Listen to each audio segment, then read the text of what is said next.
Let's start with some market research very quickly. Could you put your hand up if you ever have too much stuff on, too many emails, too many meetings, not quite sure where to start? Let's just see a show of hands. You're okay? Okay, you put your hand, you just weren't listening. Okay. At the risk of starting on a slightly negative and alarming note, this is the way it's going to be sort of forever. There's always going to be too much stuff to do.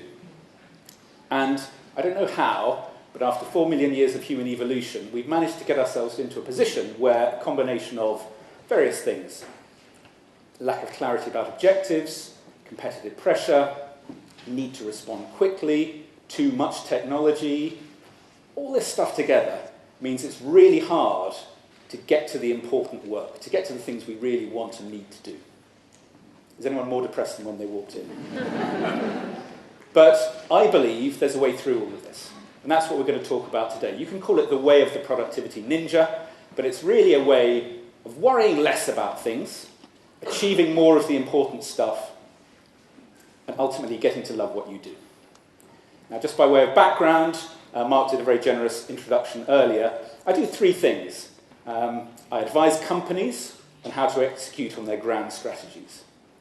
I advise individuals through a coaching business on how to put together plans for their life and make that happen. And in my work as a productivity ninja, I help people put away the distractions of everyday life and get to doing the important work. So I hope I'm qualified to talk to you about this. And my objective for today is for each person here to have 3, 4, 5, 6 things when you leave that will enable you to make some changes in your life and really get to where you need to get to. How does that sound? Thank you very much. Good night. So we're talking about rebooting your productivity for 2017. And I think it's a lot more than that. It's really about rebooting your life. And my favourite way of doing this is on a one-to-one basis. I'd love to sit down with you, go through all your stuff. Sadly, there's 300 and something people in the room, and I can't spend time with you individually. So in true Action for Happiness style, what I'm going to do is I'm going to ask you to consult for each other. And that works as follows. You're going to find someone in the room that you haven't spoken to before. And for 1 minute, you're going to explain to them what your challenges are about productivity, about getting good work done, about what stops that from happening. And then for 1 minute, you're going to swap roles and do that. Then we're going to look back at the end, and after I've done all my endless talking, see how you've got on. So can we start that now?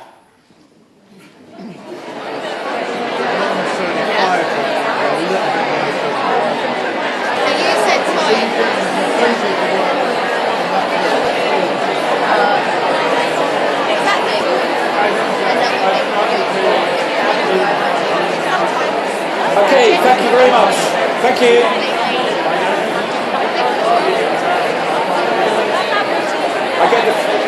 Okay, can we pause there? What a delightfully chatty audience. Mark, I think you overwarmed them up, if that's possible. So how was that? Did you sort of get a flavour of what some of the challenges are? What we're going to do is we're going to have a conversation over the course of the next hour, and at the end we're going to loop back and compare notes and see if I've come up with anything which has solved any of the challenges you have. Okay, so before I even start the formal presentation, I want to have a word about 2 things which are really relevant to how we get stuff done. And the first thing is time and the available hours we have per week. So I'm going to do a quick straw poll. If you've worked, I want to get a flavour for how hard-working you people really are. If you've worked in the last 3 months, if you've worked in a week more than 30 hours, can you put your hand up? Okay, that's not bad. If you work more than 40 hours, no, keep your hands up. If you work more than 40 hours, can you keep your hands up? Okay, if you work more than 50 hours, can you keep your hands up? If you work more than 60 hours in a week, can you keep your hands up? Lady who kept her hand up, why? We'll come back to you later. So, I've noted, I'm going to pick on you people later. Check shirt, lady with the glasses here.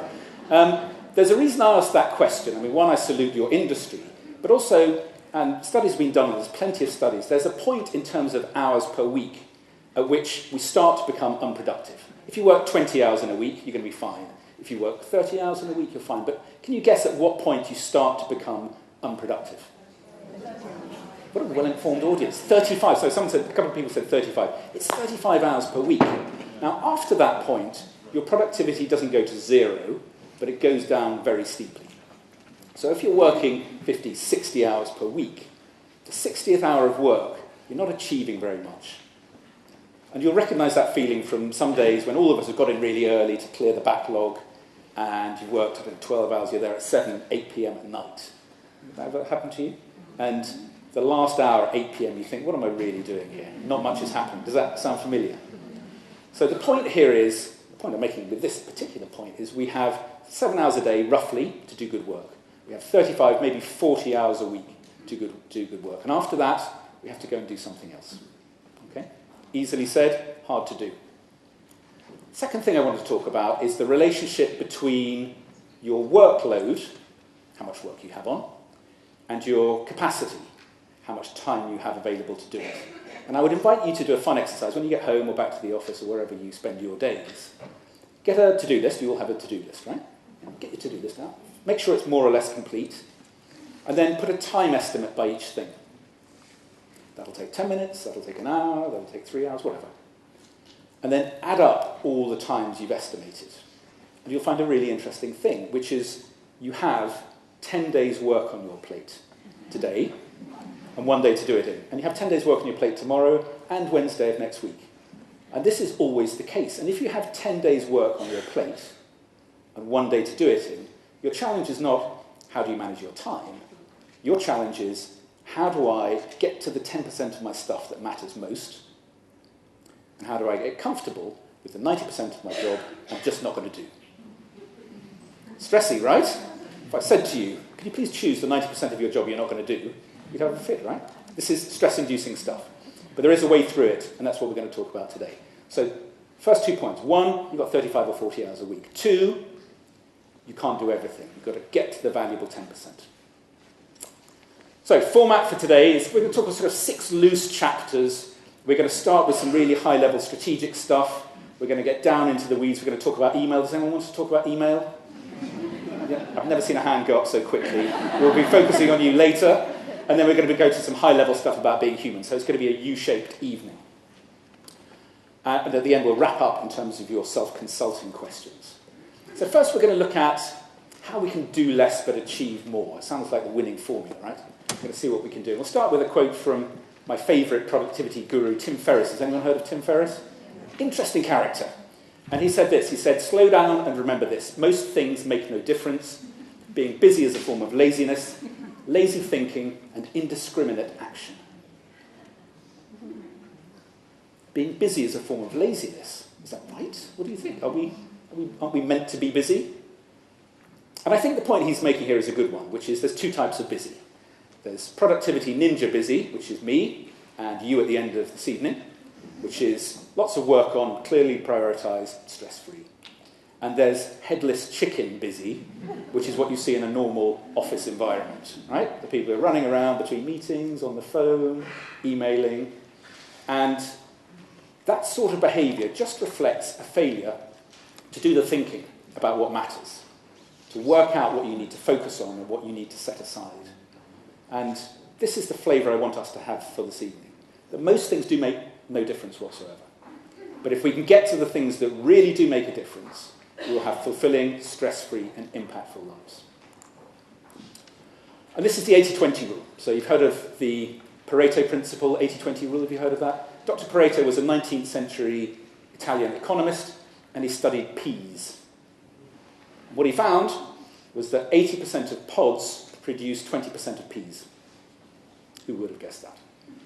And in Italy at the time, 80% of the wealth was owned by 20% of the population. And in terms of your productivity, 80% of the impact that you generate is produced by 20% of the work that you do.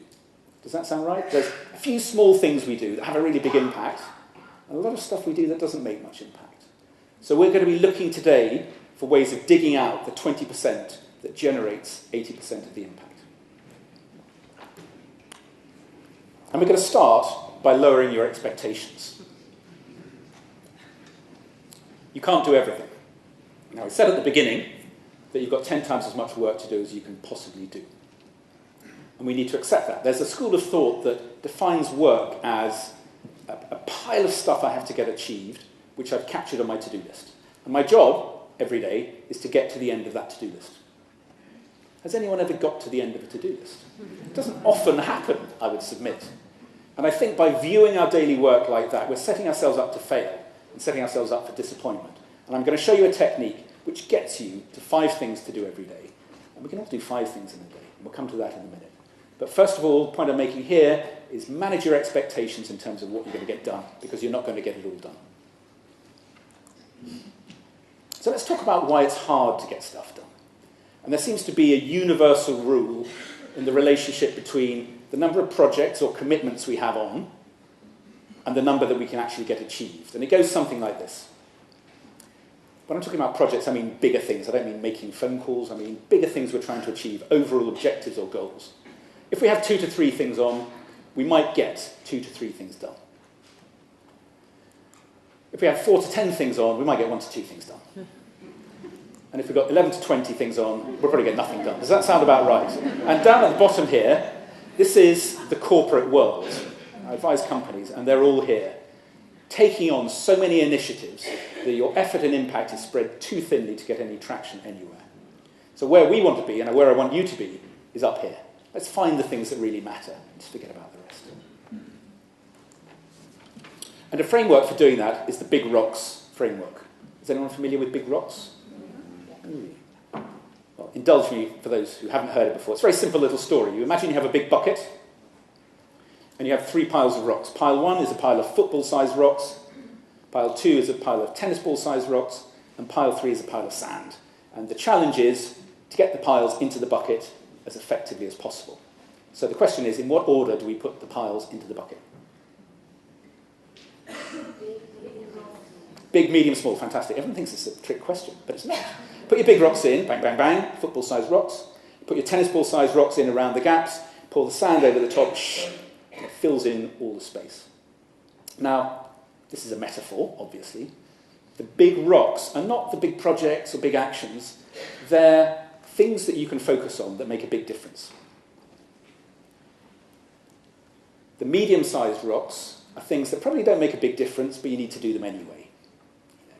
Tax return, reporting, audit, anything like that. You've got to do it. And the sand is all the rest of it. The sand is the endless email conversations that amount to nothing, the endless distractions that take place over the working day. And the point here is, because you can't do everything, you need a filter, a lens to look at the world through, to say, I'm going to focus on these things, and I'm just not going to worry too much about these things. And that filter, or that lens, is the Big Rock lens.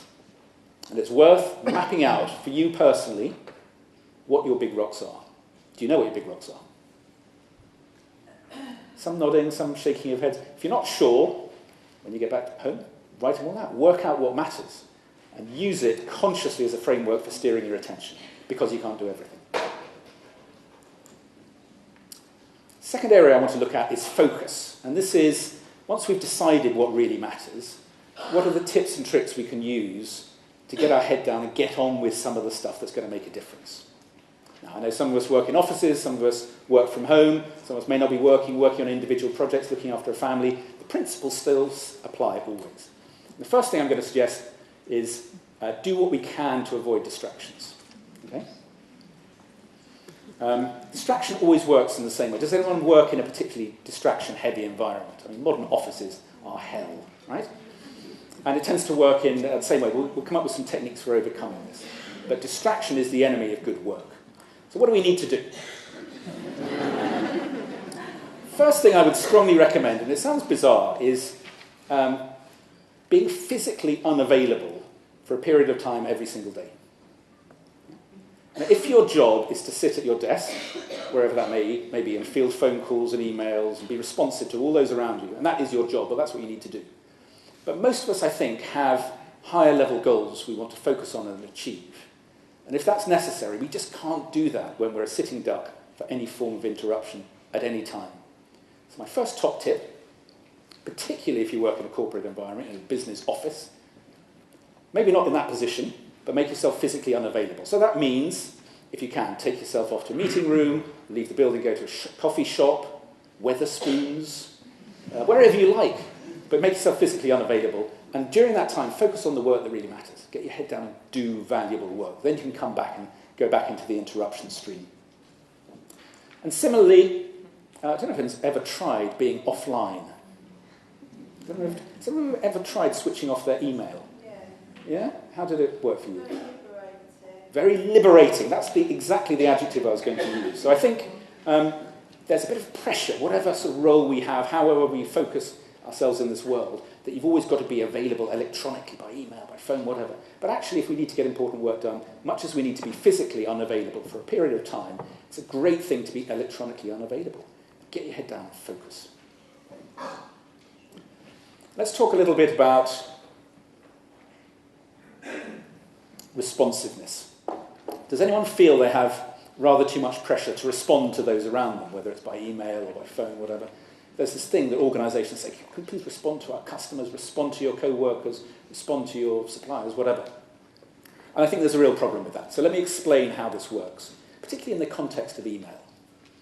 So what's the problem with email? The problem with email is that it's an instantaneous medium. Bang, I send you an email, it arrives immediately. And that's why you get this problem that an instantaneous medium means that people expect an instantaneous response, don't they? That's why you get people emailing you and they phone you up 1 second later and go, did you get my email? It's quite annoying, isn't it? Does that happen? It's quite annoying. So in the absence of any rules of the game, that's what's going to happen. So what we need to do is we need to put in place some rules in the game. How are we going to respond to those around us? We need to put in place some rules, communicate those rules to people, and then stick by them. And that then frees up time for us to actually step away from email and other distraction items and do some work. So let me explain how I do mine. I do mine with my email footer. So if I send an email, it says at the bottom how responsive I'm going to be, so everyone knows. And it says the following. It says, I check my emails once a day. If your matter is urgent, please phone me, and here's the number. And I'm unavailable by phone and email on Fridays, because I don't work on Fridays. So everyone knows the deal. There's 3 levels of Matthew responsiveness. Friday, you're on your own. I'm sure you'll work it out. Good luck. No one ever complains. It's amazing. Next level down is, it's not Friday and it's urgent. Don't email me. I could be doing anything. If it's urgent, means dealing with now, phone me up. Here's my number. And if it's not Friday and it's not urgent, send me an email and I'll get back to you within 24 hours. So everyone knows the rules of the game. And it means I can put a lot of distance, a lot of space between me and my email inbox. And everyone's happy with that. So that exact framework may not work for you. You will need to vary it. But what I'm saying to you for sure is if you don't communicate how you're going to respond, everyone will expect an immediate response by email all the time. And that means you can never leave your inbox, and that means you can never get any proper work done. So give some thought to how you're going to manage that.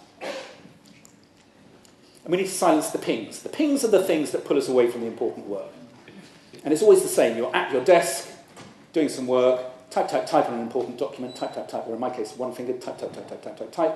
Email pop up, you've got mail. And we can't help ourselves. Right? We cannot help ourselves.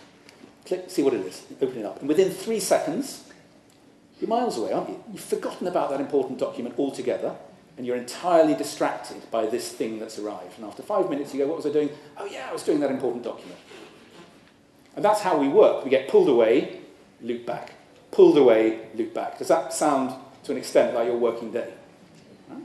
So the only way to overcome that is to switch off the alerts, switch off your email alerts. Do you know you can switch? Who works on Outlook here? Anyone work with Microsoft Outlook? Right? Do you know you can switch off your email alerts? Have you tried it? Put the phone on silent. For the times when we need to get some work done, these are the only ways of blocking out those little pings and distractions. And we need a protocol about... Sorry, my ear's falling off. We need a protocol about how available we're going to be for those around us. And I do some work with universities, and one of the most common things I hear in universities is, my door is always open. It just seems like a curious notion to me. My door is always open. I think what that's saying is, my work is of such low value that I'll make myself available to anyone out of the 7 billion people on the whole planet who might have the most trivial idea that they think is more important than my stuff. I just don't think it's a healthy thing. I'm not saying, say, my door is always closed, but I think there's high value in controlling the flow of interruptions. So that sort of environment, university, whatever, why not say, open office 10 to 11 every day. Come and see me. Come and disturb me. But outside of those hours, I only want to be disturbed if it's particularly urgent. Matthew, the building's on fire, I suggest you leave. I want to know about that. Yeah? Anything that really needs to be dealt with now, that necessitates an interruption. Otherwise, let's leave it for later. Third section I want to talk about is about knowing yourself. This is a bit about the sort of psychology of this stuff.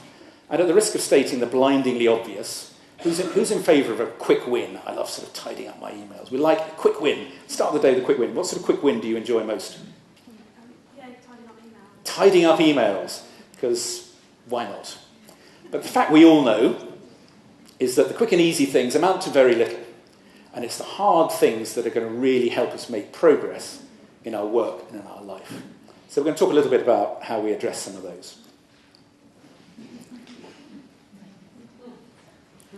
This is me before I became a productivity ninja. And this is the traditional way of keeping track of stuff. Keep track of stuff in our head, don't we? Any sentence starting, oh, I mustn't forget to something, is us keeping track of stuff in our head, right? Does anyone feel they do quite a lot of that? Does anyone know what is the maximum number of things you can keep in your short-term memory? Not learning, not long-term, but short-term. Any guesses? One. Who is that? Do you know, there's always someone who shouts it out, and there's always a bloke. But I'm on the same level as you, sir. There's a psychologist. Any better guesses than that?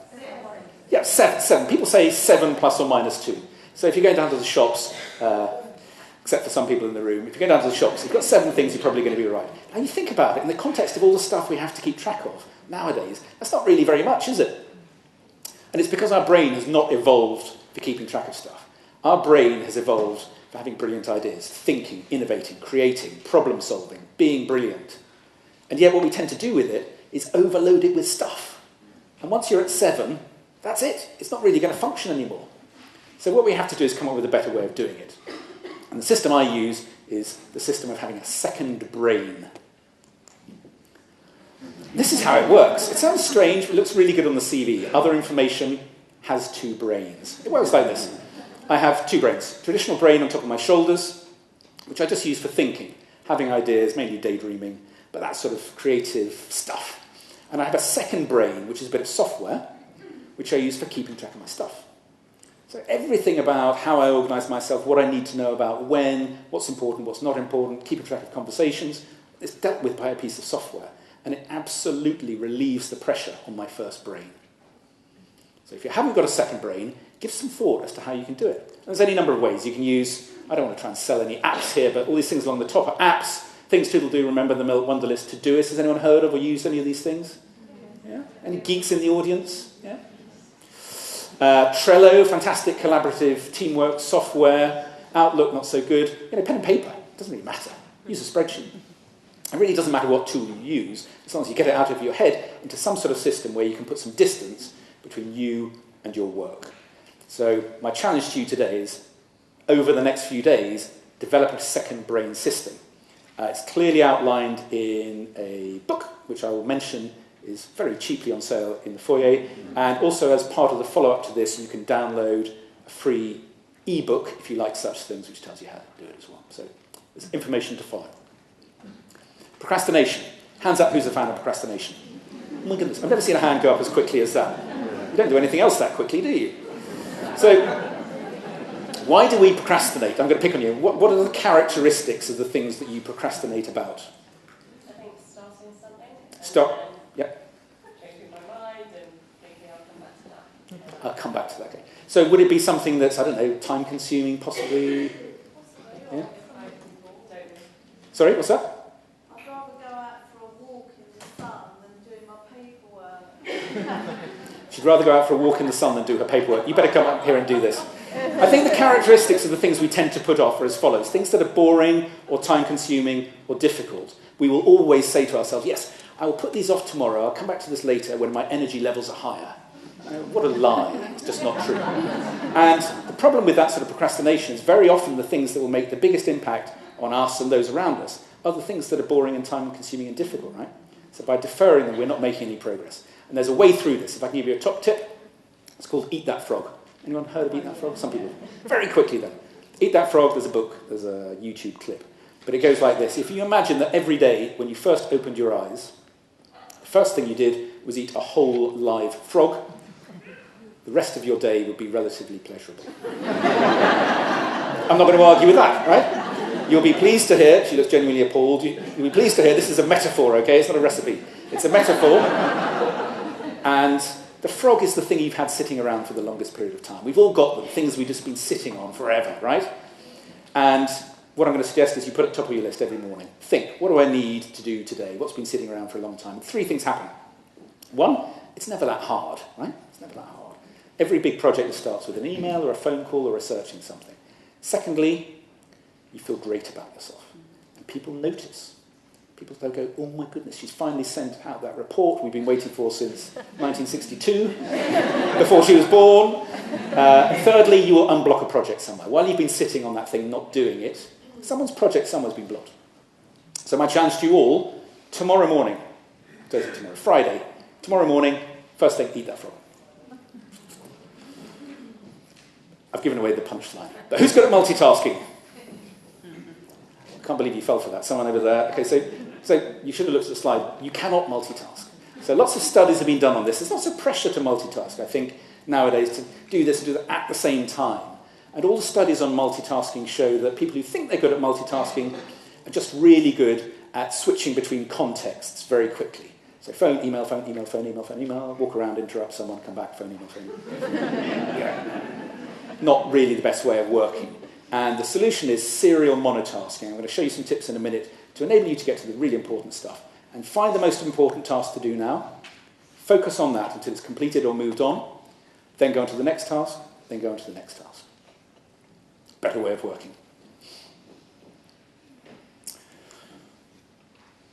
How do we work smarter? And this is really a short section. This is just about some key habits we can embed in our week that will transform the impact of what we achieve in the week. First of all, let's talk about how we start our days. Yeah, someone sent me some email. Something you don't hear very often. So, quick show of hands, and this is going to be fun. Quick show of hands, can you just put your hand up if you've checked email in the last month whilst wearing your pyjamas? Can someone take names here, please?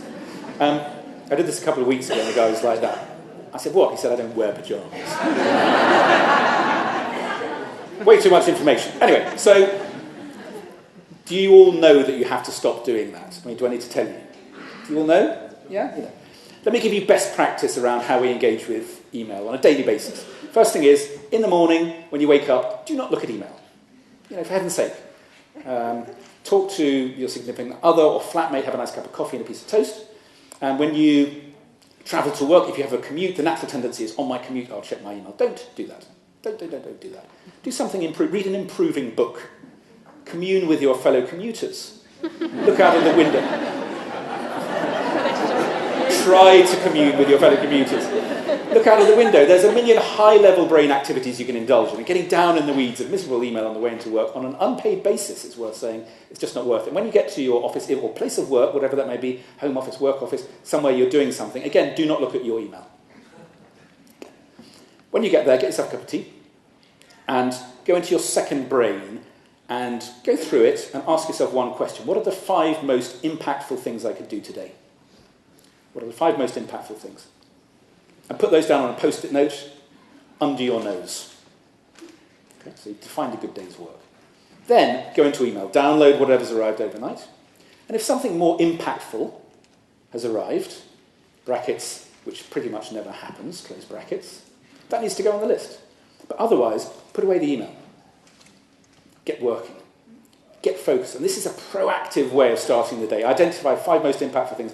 Get going on that. Rather than the traditional approach to such things, which is, checking work in the morning, checking work on the commute, get to your desk, get into email management mode.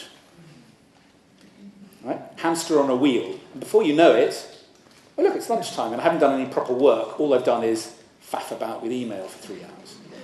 So we need to get important stuff done. Let's define a good day's work and start on that. And if you think about it, if tomorrow you did this and you defined your 5 most impactful things you could do in the day, and you got those done, and if you did that every single day for the rest of 2017, do you not think your personal and professional life would be transformed by the end of it, even if you did nothing else.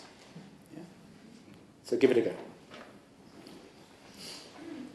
And at a higher level, weekly review. This used to be called management hour. In the old days, before email and that sort of stuff, and everyone became busy, stop working for an hour a week and go through all your stuff. Really good thing to do. I explain quickly how I do it. I don't work on Fridays, so my weekend starts on Thursdays. In fact, this is my weekend, although it doesn't feel like it. And I would normally stop work at 4:30 on a Thursday, and for an hour, hour and a half, go through my stuff, go through all my projects, actions, what am I waiting for, who do I need to be in touch with? And it's a really good way of tying up the week, because what drives us nuts over the weekend is not workload or busyness, it's loose ends. You're sitting there on Saturday morning going, oh my God, did I do that? Did I do that? So tying things up with a weekly review, which gets you to a straight edge once a week, fantastic habit to get into. Block it in the diary, work out a checklist. Again, in the book you're going to get, there's a sample checklist, you can work on all this stuff. And it's a brilliant way of tying up the week for a stress-free weekend. And finally in this section, generally, 6 o'clock, stop work. Right? We've already said you've got 7 hours a day. Once you're past about 6, 5:30 or 6, productivity is going down and you're eating into your recovery time. Because actually what makes the biggest difference to your performance the following day, it's not the last hour of work that you do, that's not going to make any difference. It's the quality recovery time you have to spring back and be good the next day. Quite apart from the fact if you're in a normal organisation, you're just doing free work for the organisation. Who wants to do that? So, rule of thumb, 6 o'clock, close the computer, go home.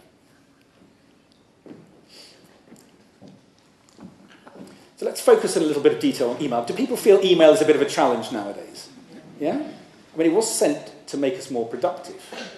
It doesn't seem to have worked out that way. So let's focus, this is kind of low-level stuff. Let's focus on tips and tricks for managing email. And the first thing to be aware of, I would say, is that managing email is not your job.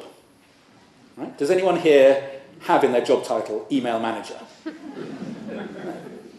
And yet, we seem to, studies show, we spend about 40% of our time dealing with email. Does that sound about right? Do people feel it's something like that? 30, 40% of your time? So we need to find ways of pushing back against that, because it's not your job. You have a job, but dealing with email is not it. So first thing, inbox zero.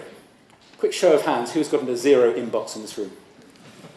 All the Action for Happiness people and you, sir. So some people, that's great, I salute you. Why does it matter? Does anyone feel like they're quite a long way away from a zero inbox? That's weird, it seems to be more hands. Why does it matter? It's this. What causes stress and confusion in the workplace is not the volume of email, although we all get a lot.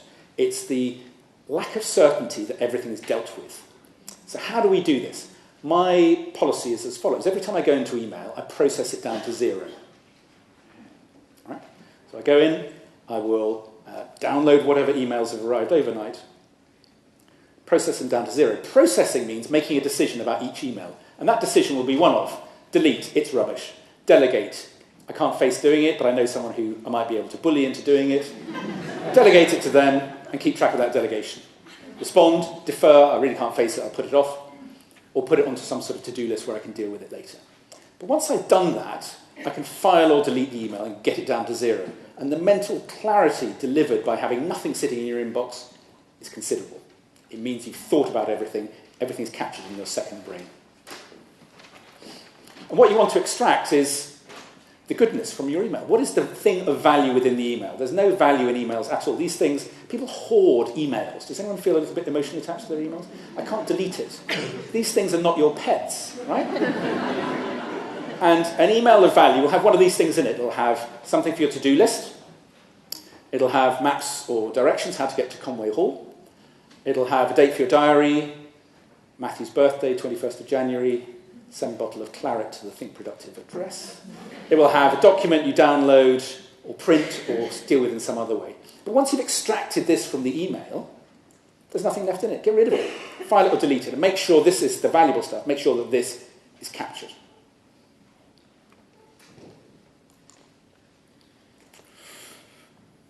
Over-checking email. Who feels like they might occasionally over-check email? choose a victim at random. Lady in fetching sparkly top. How many times do you think you might check email a day?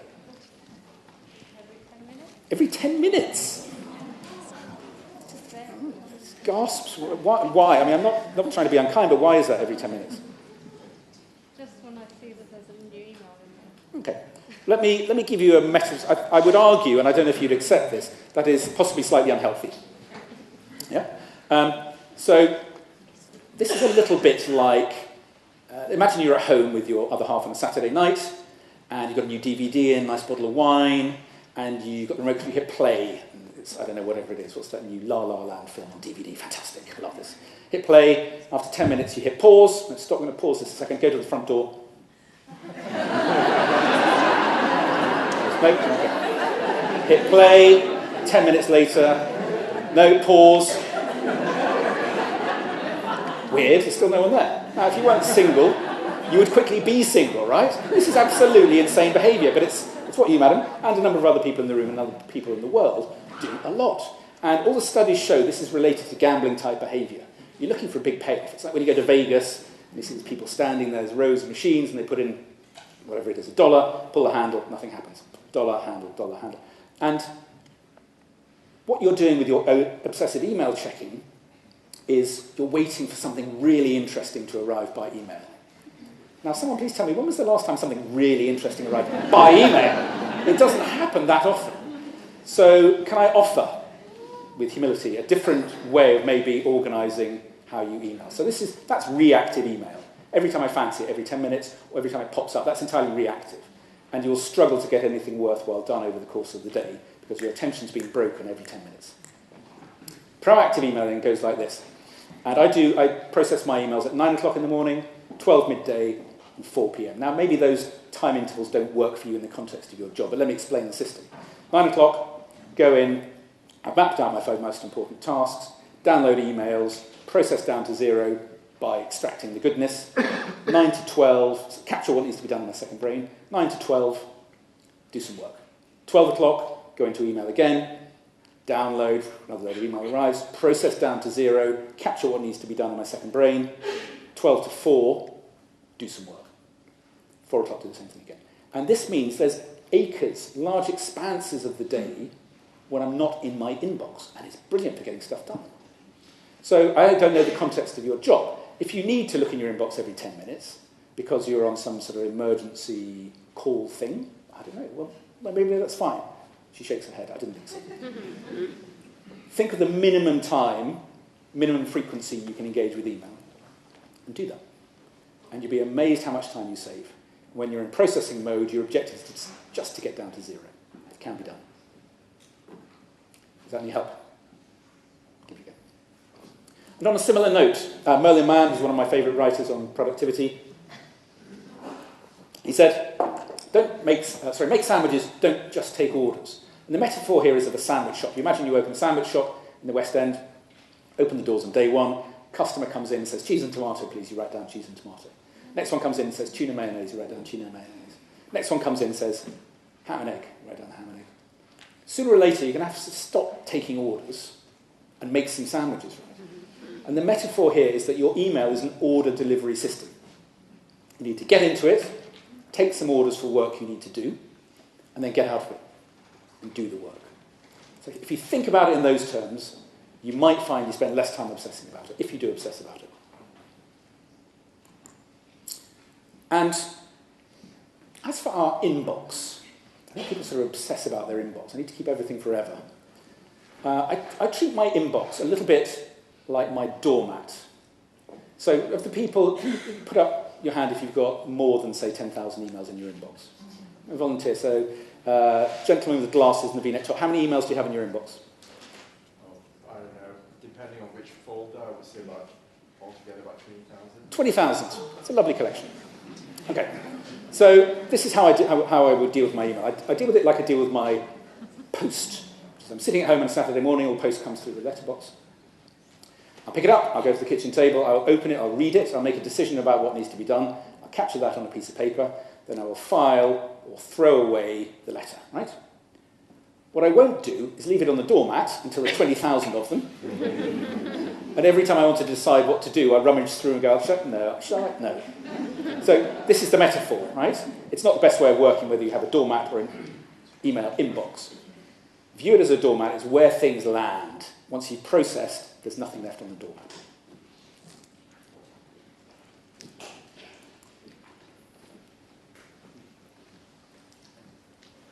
Final section I want to talk about today is more high-level stuff. So I do individual coaching, much less tactical stuff about email, much more about how we lead a valuable life. So let me give you a couple of thoughts.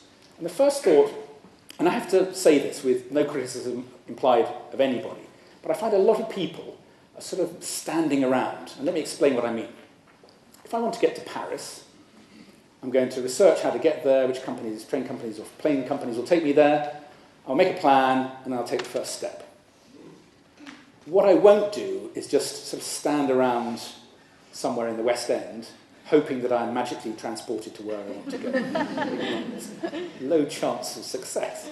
And yet, in terms of sort of important life goals and achievements, I think a lot of people are just sort of standing around. So, within the context of what we're talking about today, rebooting, I wanted, bless you, I wanted to share with you some thoughts about how we can address that. So, here's a fun thing to do. It's slightly morbid, so do it when you're in a good mood rather than very depressed. But define your legacy. And what I mean by that is you can do a practical exercise. Why don't you sit down and write your obituary? Not if you died today, but if you died at the end of a long, happy life, age 99. What would you want it to say in terms of things you've done, things you've been, things you've had, things you've achieved? What would you like to be in there? It's quite a fun thing to do, right?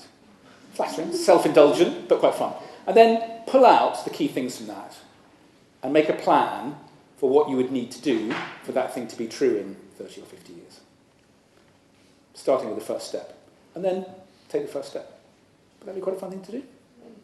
Writing your life backwards rather than standing around for it to happen. And this is about building something that outlives you. And one of the flavours of Action for Happiness I really like, it's about lasting stuff. And we never achieve lasting stuff while we're down in the weeds. So give that exercise a go.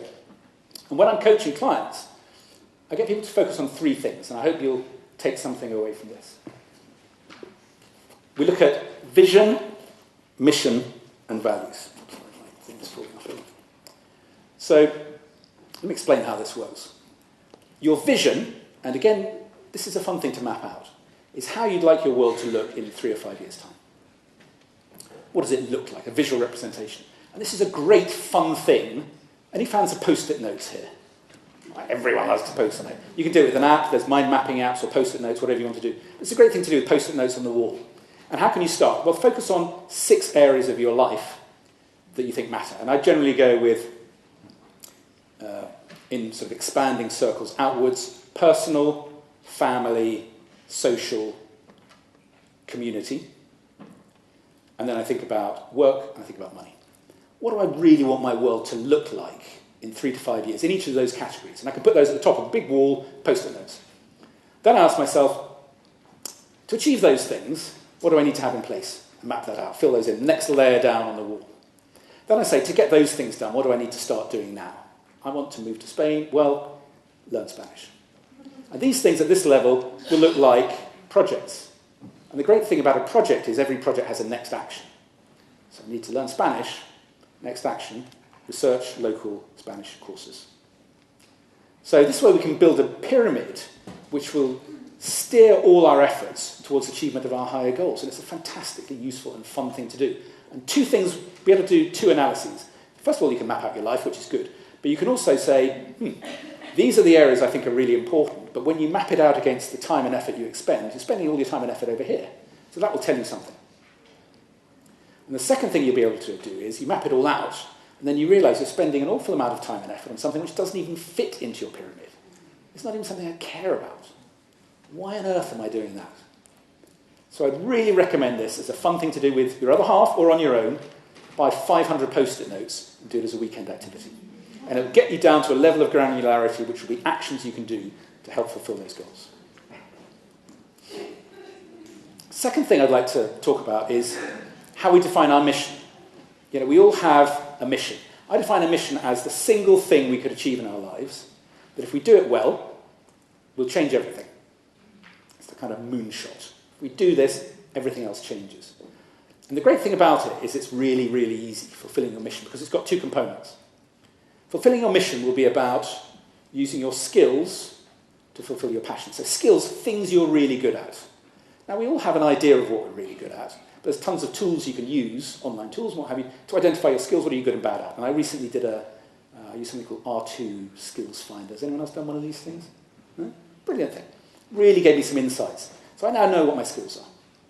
And find out what your passion is. What do you obsess about? What do you dream about?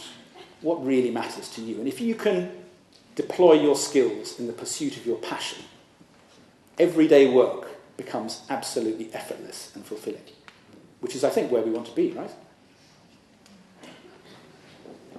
And third thing to talk about is values. So these are the rules governing how we're going to behave. And it may sound easy, but actually having governance around what we will do and what we will not do to guide our activities on a day-to-day basis is incredibly useful. So it can be anything about how we handle friendships, relationships, responsibility, and it's worth mapping it out. So if you're not sure what your values are, as part of the overall exercise, I would say map it out. And this is all about getting us to move on from the idea of just sort of standing around, waiting for great things to happen.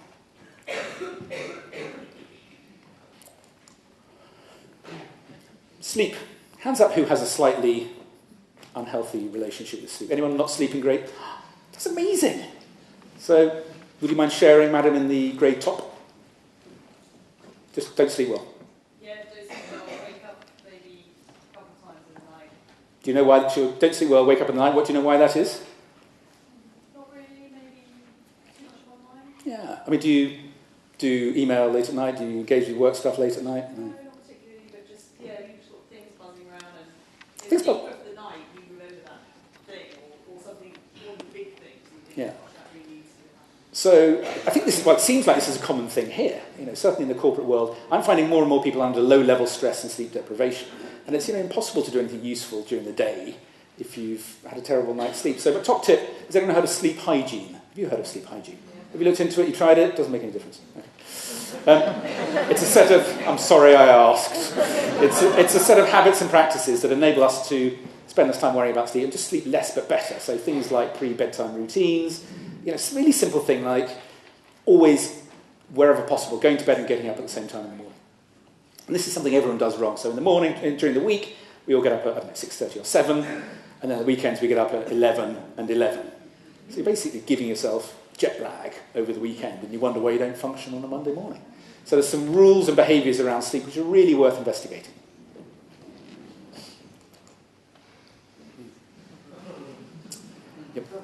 There's an ironic chuckle around the audience.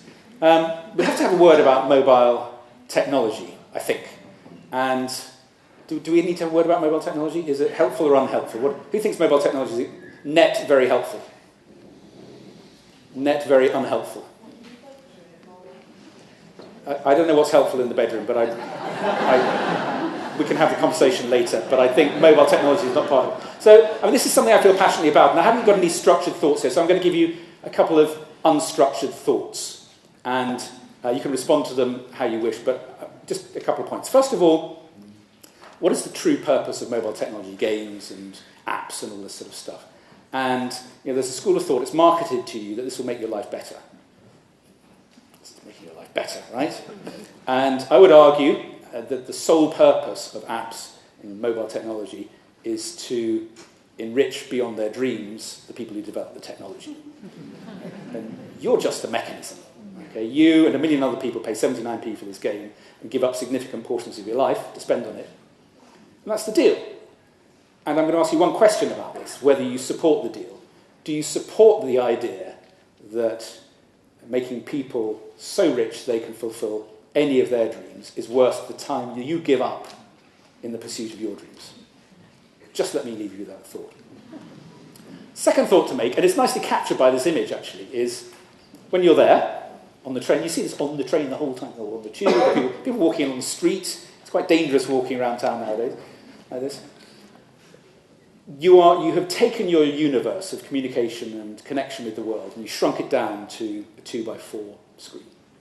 Right? That's literally all the world is for you. At that moment, you're engaged with it. My question to you is, would there be some value in terms of achieving what you want to achieve? Of lifting your head, switching off the bloody phone, engaging with the people around you, lifting your horizons so that you can think beyond this small device? Again, a question for which I don't have the answer. So, to wrap up, this is really about self-compassion. We all have things we want to achieve. We all have the challenges that seem to stand as barriers to us achieving them. Whether it's mobile technology, too much work to do, too much confusion, terrible sleep, whatever it is. And there's a tendency for us to take our work really, really seriously. And I think that makes the existing unhelpfulness doubly unhelpful. I would say if you're a brain surgeon and you have a bad day at work, someone dies, right? If you're a British Airways pilot and you have a bad day at work, 342 people die. But for most of us, if we have a bad day at work, it's just not the end of the world. It doesn't matter that much. We owe it to ourselves to give it the best shot that we can, but ultimately to be self-compassionate with ourselves. Give ourselves a break. It's not worth it. And then we can come back the next day, fresh and happy to proceed. So that's been my 6 areas of focus for this afternoon. I'd like to thank Mark and the team for the opportunity. I've sat in this audience 15 times and always loved it. I hope someone here loves something we've talked about. Mark, thank you for the opportunity. I'd like to thank you as well. The work Action for Happiness does is incredibly important. And by you participating, you are assisting in the great effort. And if there's anything you've picked up this evening which will help you achieve what you need to achieve, I would consider that a great compliment. Thank you for your time.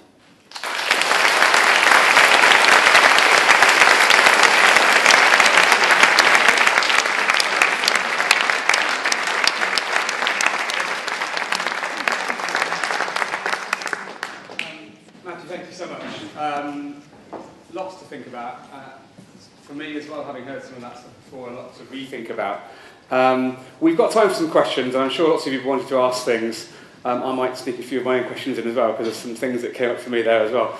I think at the end, Matthew is going to come back and ask us to kind of reflect on what we might do differently. So do stay if you can to be part of that, because I think there's a lot of... This is only relevant if we actually put it into practice in our lives. As I said at the beginning, I was a bit sceptical about some of this stuff, and have got to the point, rather remarkably, having had 47,000 emails in my inbox or something along those lines, of having that clarity, of not having a full inbox, of being able to wake up in the morning and saying, this is what I'm going to do today, largely, not always, taking the time each week to sort of say, what's the priority next week, and genuinely sleeping better, feeling less stressed, while still having that sense of never having enough time to do everything. So I'm not saying these are simple things to do, but I have found that trying this stuff out has a really quite big impact. And one of the things it does is clear up brain space. I hadn't realised how much my brain was taken up worrying about whether I'd done stuff and whether I needed to respond to things. That was really powerful. So that's my own little personal reflection on this. So I'd love to invite any of you who would like to ask questions to do that, and if we can respect others by keeping them relatively brief. But again, if you'd like to share an opinion, that's fine too, but let's make them not too long. Let's start here. Hi. We've got some microphones, I think. Tracy and team, do we have microphones around? We'll get there in a second. Let's take this question anyway, and then, yeah. So the other lady said that she checks her emails every 10 minutes, but my work is my emails. I don't have anything else to do but that. So I work at 58, so I'm constantly on my emails. And there's nothing I can do to get away from it because I don't have anything else to do. So when something comes in and I reply, I've only got like 70 emails in my inbox, but then I'm just waiting for replies constantly to arrange meetings, whatever. Those who didn't hear the beginning of the question because of the absence of microphone, as lady, you're a PA, and your job is dealing with emails. Well, I would say if your job is dealing with emails, then deal with emails all day long. But I bet your job involves other stuff as well. You have a boss, you need to organise stuff for organise travel, do other stuff that's... Okay, so I would say if dealing with email is your job, spend all day on email. My advice, you seem very bright and personal, is get a better job.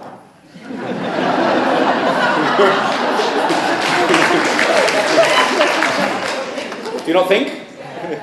Sounds terrible. Am I selecting? Does that help? Free to say question, yeah. So I think we had a lady here. You're next. This lady over here. Hi, good afternoon. It's regarding to the be human first. Regarding to the point, be human first. Yep. So that I can have skills and I can have my passion. And how can I deal with lack of motivation? Lack of motivation. Well, so you've identified your skills and you know what your passion is. You're just not motivated. Well, I'd say if you're not motivated, it's not really a passion. Maybe something you care about. But I think the great thing about finding your passion is that it doesn't. You get out, you bounce out of bed.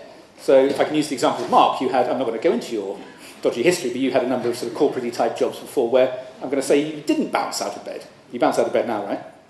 Much more so than I did. Right, so if you find a cause...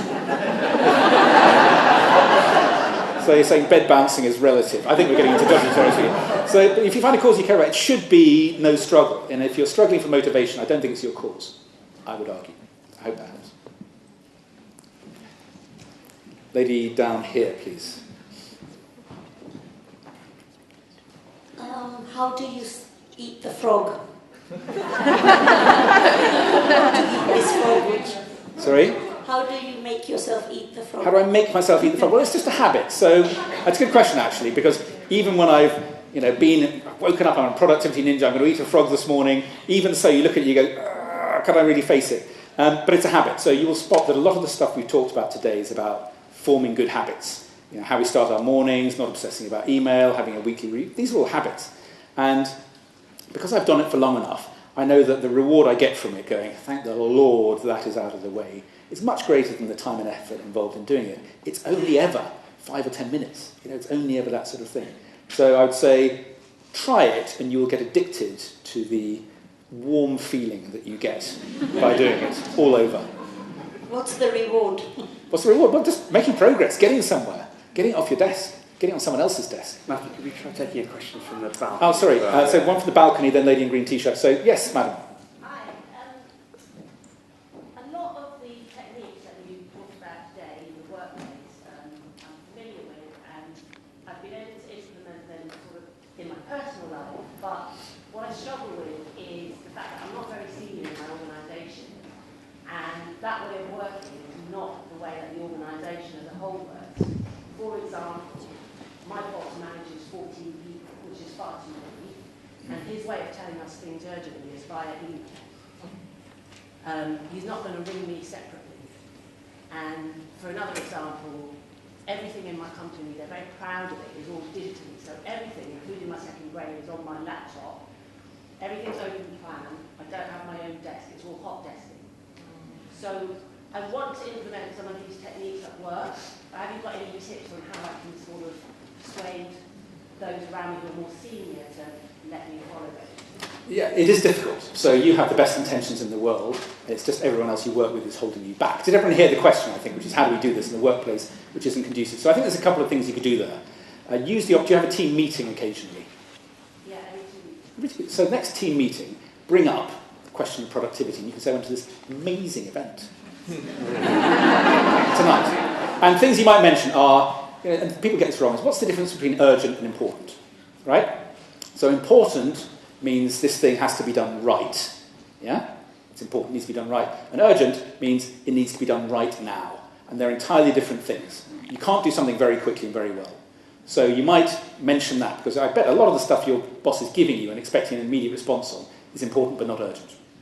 I don't know, I'm suspecting. So if you can make that separation, you can then have a conversation with your team to say, hey, why don't we try this thing, which is for urgent stuff, interrupt. Don't send it by email. You could be in a meeting, you could be travelling, you could be anywhere. You might not have your email on, but if it's really, really urgent, phone. Give it a go. And you might be surprised that everyone benefits from that because they didn't know the rules of the game. And you will gain enormous kudos as a thought leader within your team for having presented them with these ideas. I'm sensing not entirely convinced. Give it a go. Give it a go. Next question, lady in the green t-shirt. Well, I had a similar question, but also a bit of a follow-up in that I did try to bring everyone up to what I hoped would be an organisational level of greater productivity, you know, got everyone on Trello, and it just, yeah, it ended up being me just dragging them along, and after a couple of weeks everyone gave up. So it may not work, even in a team meeting, if you tell them you went to an amazing event.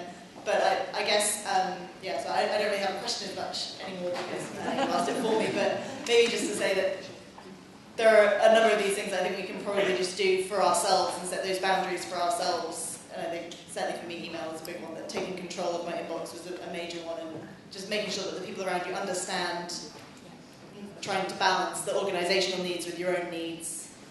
I would emphasise that. You know, the worst possible case is you are the most productive person in the organisation.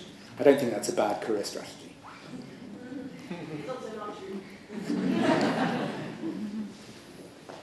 While you're debating which question to take, I'm going to sneak one in and say to you, I think one of the most interesting things you said was we can't do everything, which implies we have to not do things that we might want to do and others expect of us. And I certainly found that being able to say, no, I can't do that is incredibly hard. I'm someone that likes to please, and when someone says, can you do this? My instinct is to go, yeah, of course, I'll take on another thing on my list. How do we not do the things that we've decided aren't important? Well, so there's maybe two questions there. There's how do we say no? Does anyone here have a challenge about saying no to things? Does anyone find it hard? It is. So why do you want to say? We want to say yes to things because we want to be seen as good employees, right? And I think there's a real problem with this, which is, you know, as I said at the beginning, we're all overloaded. We've all got 10 times as much work to do as we can possibly do in a day. Why do we want to say yes to more and more things? And what I would suggest is we shouldn't say no, but what we should do is negotiate our commitment. And let me explain how that works. What we need is a clear idea of what we've already said yes to, what's already on my plate. Yeah? So that when someone comes along with another potato, I can see if I can fit it on or not. But once I've seen whether I can fit it on or not, if I can't fit it on my plate, I can negotiate with the bringer of the potato. I can say, I'm not going to say no, I'm not going to say yes, I'm going to say, look, this is what I'm committed to achieving within this time. I can make a start on your thing, and we'll get Dave to have a look at it on Tuesday. Can I get back to you Wednesday of next week? That's a negotiation. Or we can say, look, I can start it next week, but I can't do it now. Is that okay? And in my experience in big, small, medium-sized organisations is people don't mind a negotiation. What they really object to is people saying yes, then not doing it, or not doing it on time, or not doing it properly. So a framework, a second brain is a really good framework for managing your commitments and being able to negotiate fresh commitments as they come in. A question down here. Hello. Hi. Thanks very much for talking through. Thanks very much for talking through some email strategies. It's a huge challenge for me. I think at the moment I've got about 600 unread emails in my inbox. What happens is, and my other challenge I wanted to ask a question about is meetings. So I find I've probably got at least 2, if not 3 days of the week where I'm pretty much back to back in meetings. So I'll be lucky if I get half an hour for lunch. Sometimes I don't. Sometimes someone goes out and brings lunch into a meeting. So I'll end up at the end of the day or the end of the week with a huge backlog of emails that I just haven't managed to get to. So that's a bit depressing to know that number's there and how am I ever going to get through them. I don't. I'll take the ones that are a month old and just delete them and figure that if somebody really wants an answer, they'll chase me again. But how do you deal with that kind of schedule and identify, again, I suppose it's partly saying no to meetings, but identify how to be productive and attend what's important? It's a very interesting question. I was hoping no one would ask about meetings. So you spoilt my evening, because it's a big area. And the two tyrannies of modern work are email and meetings. And what I see more and more, particularly for senior people, is people spend pretty much all day in meetings. And if they have an occasional gap, they go back to their desk to try and hold back the tide of emails. And about 6:30, things sort of quieten down a bit, and they go, right, I'm going to do some proper work now. Oh, no, I can't because my brain is dead. Does that sound like anyone's working day here? And so there's 2 things we have to do to address that. One, push back on emails. And the sort of proactive emailing strategies I've talked about, 9, 12, 4, really helpful with that. But you have to be incredibly ruthless with meetings. And I even had a big corporate client recently who, on a workshop, One of the junior people said exactly what you've just said, and one of the senior people said, no, there's an expectation in this organisation, young lady, that you'll attend meetings. I just thought, well, it's not very helpful, is it? So how do we be ruthless with meetings? Well, I think the first thing is lots of organisations have their calendars set up so people can drop meetings in, and you just have to change that. People stealing your time. It'd be nice if you could charge people cash for your attendance at the meeting. I bet the number of meetings would go down quite radically. There's this idea you're a free resource, right? There's no cost to this meeting. Well, every meeting, I would argue, is unbelievably expensive. There's the cash cost of your salary and everyone else's salary for the 2 hours you're in the meeting, plus there's the value of the work you would have done if you hadn't been sitting in that stupid meeting. So it's an expensive exercise. So we have to be really ruthless. And things to challenge, I'll give you some sneaky tactics in a second. But first of all, be ruthless in accepting. If it's not immediately clear to you why you should accept, don't accept. If you haven't seen the agenda or the purpose of the meeting, don't accept. In terms of sneaky tactics, and the second thing I would say is challenge the time. So does anyone know why all meetings are an hour? Default setting in Outlook. Bill Gates stole your life. So I'd really challenge the time. Say, yes, I'd like to come to the meeting. Can we see if we can get through it in half an hour? Why would it be an hour? And some of the best meetings I've been to have been 15 minutes. Can we get on with it? And then we go and do something else. In terms of sneaky tactics, let me give you a couple of really quite ruthless things which might not work but might give you food for thought. So, someone invites me to a meeting. I'm always looking to decline, but if I feel there's some value in it, I'll get back really quickly and say, can you send me the agenda? About half the time, because the inviter is too lazy to have written the agenda, they'll say, do you know what? Don't worry about it, we'll be fine. Bingo. About half the time they'll come back eventually with the agenda. Look at the agenda, and if, based on the agenda, it looks like a worthy meeting, go along and attend. But usually it looks pretty tedious, so phone them back quickly and say, brilliant, thanks for the agenda. Look, I'm really under pressure. Can I just provide some input for the meeting? It looks like a valuable meeting. I think I'm not going to be able to attend, but can I provide some input? And please let me have a copy of the minutes in due course. So you get your thoughts on the agenda. If they produce some minutes, extremely unlikely, you get a copy, but you've just done everything you could, and you've freed up an hour to do some valuable work. Again, in the book you can purchase outside, there's a chapter on meetings, which gives you lots more good stuff.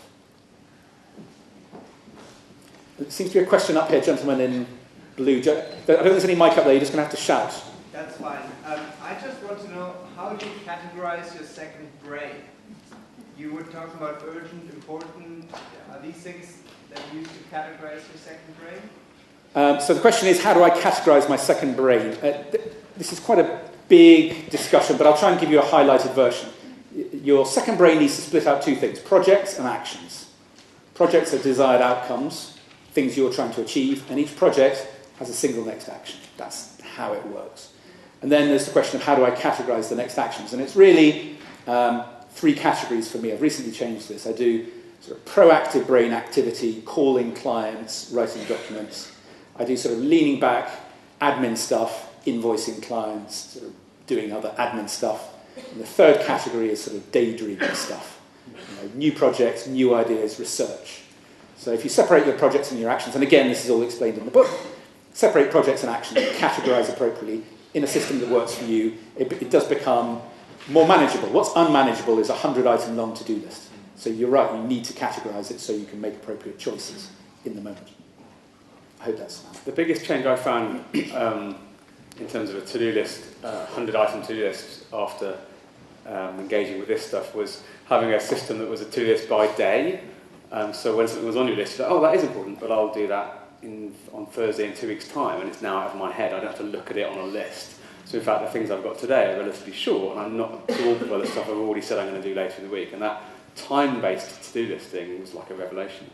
So saying, I will get to it, but not now. Yeah. You know it's going to be dealt with. Yeah. Fantastic. I'll allow you to carry on choosing. Thank you. Such a good job of choosing your book. Hi, I'm interested in, I work freelance and I have about 5 different roles with various different organisations, and I'm struck by what's missing for me in terms of what you're talking about, but you've kind of just mentioned it in your daydreaming section, is when you can't immediately solve an action point or a thought because you're in a creative process, and you haven't decided how to solve that. So I work with people a lot. Often they're going on a journey, might be in training or working around education or development, and there isn't a simple action point that you can tick off, but you know you need to apply thinking time to it, and you know it's going to take a process over a period of days or weeks. So it's not, I understand about prioritising it, but I think there are quite a few things you can't achieve on a to-do list because you have to have thinking time. Yeah, it's a very interesting case, and I think there is a way through it actually. And the third category is my thinking category. We have a bias to action, which is don't just sit around, do something. But I think it's much more healthy to phrase it, don't just do something, sit around. Because I think, creative thinking before we start doing stuff saves a lot of time and effort, leads to better outcomes. And if a significant part of your job is doing that, well, you need to build it into your structure. Have a context, an area of your day where you're just thinking through those sort of things while you're in that mind state. I would have thought is a good way of doing it. Lady with the cream-coloured top over here, please. Can we just get a quick show of hands of roughly how many people have got questions they still want to ask? Because we do want to have time to do a wrap up at the end. Hands up if you still want to ask a question. So we've got 5 of them, maybe? Yeah, okay. Great. Sure. You talked about vision. I've always struggled with thinking long term and what my vision needs to be or needs. I mean, where do I get that from? I can think ahead a year maybe, but trying to think sort of 5 years on is, I've always struggled with. How important is it? Because I tend to go off on lots of tangents, things that fuel me at the time. That feels fine. Well, it's a creative process. It's a sort of brainstorming, daydreaming process. And there's books you can buy, there's ways of having it facilitated. And it shouldn't be difficult. And it's really about you just sort of getting in touch with your desires and ambitions and taking out all the blockages of, I can't do that type thinking, which is what constrains most of us. So I can't give you any specifics without knowing much more about your case, but free the boundaries. Have a glass of red wine. Perhaps. I'm sorry, I don't know if that's very bad.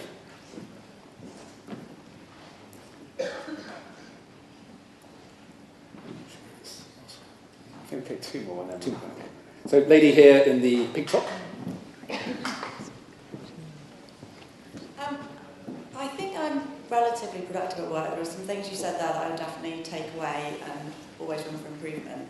And as you say, we only have 35 hours that we're productive, and I don't tend to work much longer than that, luckily. But there's lots of things I want to do in my personal life that feel like work, life admin, and that's where I would like some advice on how to find the energy, how to organise all of those things that aren't my job, but I want to do to have a more fulfilling life and make progress. So I think there's a problem which may be what you're suffering from, which is people are very often really well organised about work and kind of make it up as they go along around the other stuff. So I have one system, my second brain, manage everything. It manages my work, my personal life, social life, short-term stuff, long-term stuff, important stuff, trivial stuff, hobbies. It's all in there. By having one place to go to make choices in the day about what I'm going to do, I will inevitably be confronted with some boring admin stuff which I'll be putting off, and I go, come on, Matthew, eat that frog. So what might get you a long way down the track is having one second brain to look at it all in, where it's all encapsulated. Do you think that might help? Okay, I think we've got time for one last question, then we're going to do a little bit of, I've got an announcement to make, and then there's a little bit of sort of wrapping up as well. So choose your wave a hand if you'd like to ask the last question of the evening. Lady up at the top, thank you very much. Okay, there we go. What do I use my second brain? Well, I'm very reluctant to endorse specific technologies, but since you ask, I use an app called Pocket Informant, which has a combined calendar and task management system. It's a little bit complicated, but it's very good. People who don't want something so complicated, there's an app called Toodle-Doo, which is very simple. It's fantastic. But most of the people I know just use a spreadsheet, and of the 12 other productivity ninjas, I think 6 or 7 of them just use pen and paper. It doesn't matter. The tool you use doesn't matter. What matters is the thinking behind it. Mm-hmm.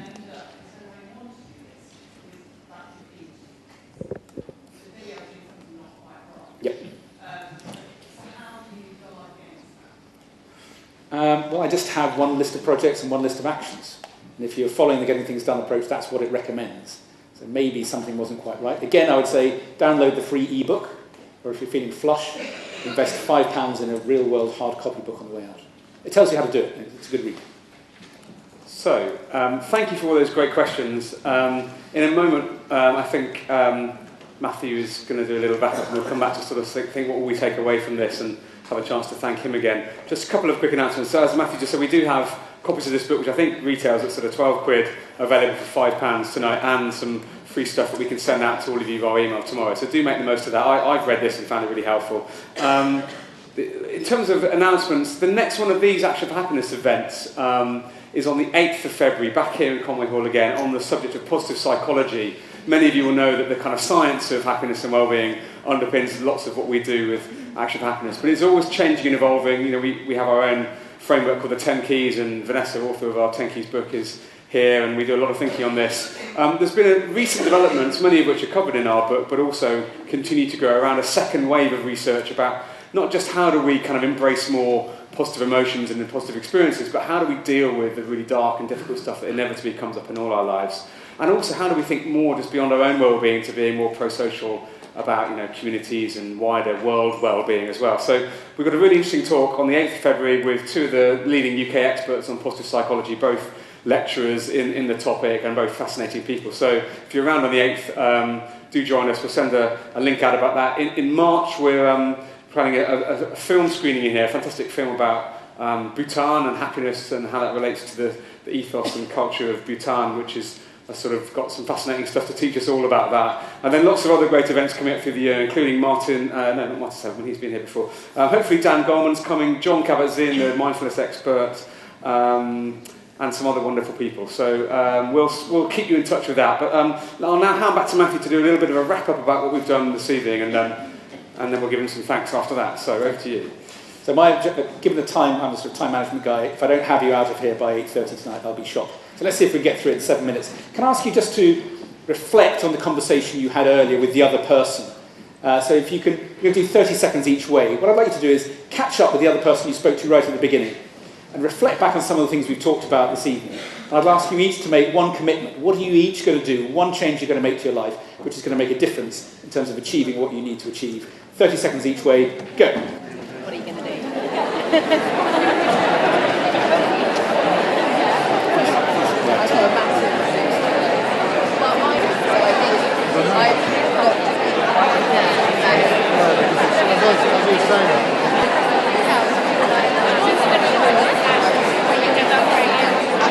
When I've done it, I've always gone backwards. Thank you, everybody. I hope that was useful. I hope that we've delivered what we promised we'd deliver, which is concrete steps to make changes at the beginning of 2017. Just to wrap up really quickly, I'm going to be honest about it, this is a shameless commercial plug for Think Productive. So I want to spend 30 seconds talking about some of the work we do. We run workshops that fix all of these problems, whether it's meetings or email or overall productivity. So very quickly, if I can run through, we do a workshop called Stress Less, Achieve More, which is a full-day workshop for organisations. It gives everyone a framework for managing all of their stuff forever. So some of the questions we talked about, how we organise ourselves, people walk away from that with a complete system. We do Getting Your Inbox to Zero, which is a 3-hour workshop, which does what it says on the tin. Gets your inbox to zero, gives you tools for keeping it there forever. We do Email Etiquette, which is a 3-hour workshop, which addresses the insane problems that organisations have around emailing, endless CCing, all this sort of stuff. It gives organisations an email manifesto. How are we going to use email as a force for productivity rather than a force for organisational torture? And we do Making Meetings Magic, which does the same thing. So some of the stuff we talked about in meetings is captured within that and gives people a framework and a way of managing their meetings. So spend less time on meetings and email and more time doing valuable work. We do one-to-one coaching for senior executives. We do a lunch and learn session called How to Be a Productivity Ninja, which is a lot of what we talked about today, but lots and lots of top tips. So if any of these are of any interest for you personally or your organisation, I'll be around after the talk. I'll be happy to talk to you about that. For the time being, it's now, we finished 4 minutes early, so my gift to you is 4 minutes of extra time in your lives. Thank you very much again for your attention.